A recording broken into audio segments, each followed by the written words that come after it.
There's no feeling more intense than starting over. If you deleted your homework the day before it was due, as I have, or if you left your wallet at home and you have to go back after spending an hour in the commute. If you won some money at the casino and then put all your winnings on red but it came up black. If you got your best shirt dry cleaned before a wedding and then immediately dropped food on it. If you won an argument with a friend and then later discovered that they just returned to their original view. Starting over is harder than starting up. If you're not ready for that, like if you've already had a bad day, then what you're about to go through might be too much. Feel free to go away and come back. I'll be here. Alright, thanks for coming with me on this trip. I'll understand if you have to take a break at any point. Just find a safe place to stop and quit the game. Don't worry, I'll save your progress, always, even your mistakes. This game is a homage to a free game that came out in 2002, titled Sexy Hiking. The author of that game was Jazzuo, a mysterious Czech designer who was known at the time as the father of B games. And B games are rough assemblages of found objects. Designers slap them together very quickly and freely, and they're often too rough and unfriendly to gain much of a following. They're built more for the joy of building them than as polished products. In a certain way, Sexy Hiking is the perfect embodiment of a B game. It's built almost entirely out of found and recycled parts, and it's one of the most unusual and unfriendly games of its time. In it, your task is simply to drag yourself up a mountain with a hammer. And that act of climbing, in the digital world or in real life, has certain essential properties that give the game its flavor. No amount of forward progress is guaranteed. Some cliffs are too sheer or too slippery. And the player is constantly, unremittingly in danger of falling and losing everything. Anyway, when you start Sexy Hiking, you're standing next to this dead tree that blocks the way to the entire rest of the game. It might take you an hour to get over that tree, and a lot of people never got past it. You prod and you poke at it, exploring the limits of your reach and your strength, trying to find a way up and over. And there's a sense of truth in that lack of compromise. Most obstacles in video game worlds are fake. You can be completely confident in your ability to get through them once you have the correct method or the correct equipment or just by spending enough time. In that sense, every pixelated obstacle in Sexy Hiking is real.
Oh, you just lost a lot of progress. That's a deep frustration, a real punch in the gut.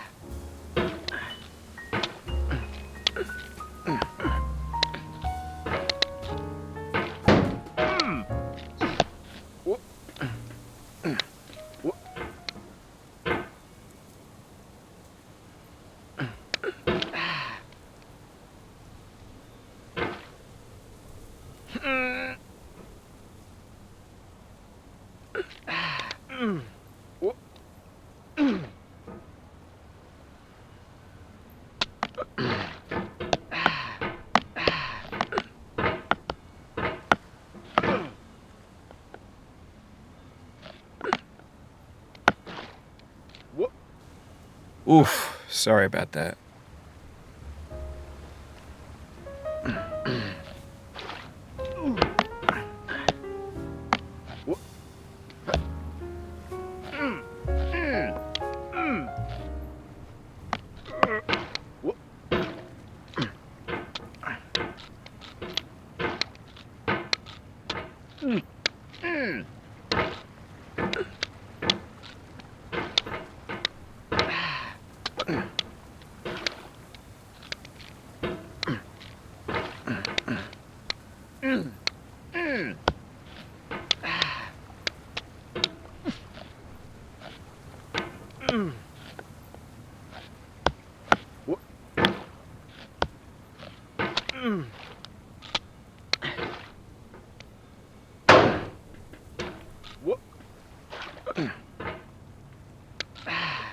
If you need to take a break, it's okay. I've saved your progress.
The obstacles in sexy hiking are unyielding, and that makes the game uniquely frustrating. But I'm not sure Jazzuo intended to make a frustrating game. The frustration is just essential to the act of climbing, and it's authentic to the process of building a game about climbing. A funny thing happened to me as I was building this mountain. I'd have an idea for a new obstacle, and I'd build it, test it, and it would usually turn out to be unreasonably hard. But I couldn't bring myself to make it easier. It already felt like my inability to get past the new obstacle was my fault as a player rather than as a builder. Imaginary mountains build themselves from our efforts to climb them, and it's our repeated attempts to reach the summit that turns those mountains into something real. Oh, it happened again. Keep on trying, don't let it get to you.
What?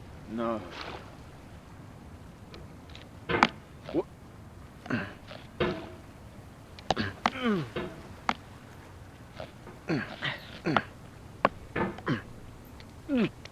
Oh. What?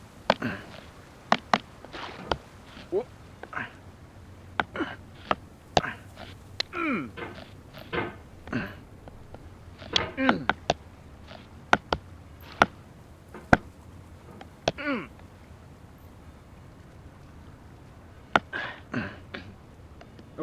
This thing that we call failure is not the falling down, but the staying down. Mary Pickford. What? What? Oh.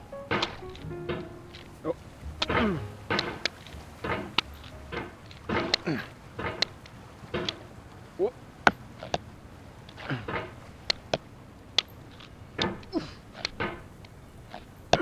What?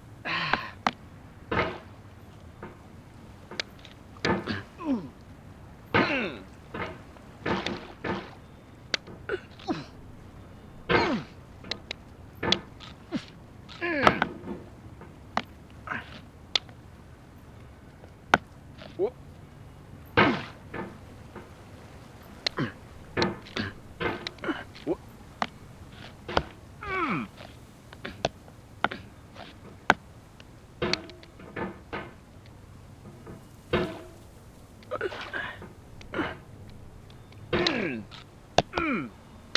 What? What?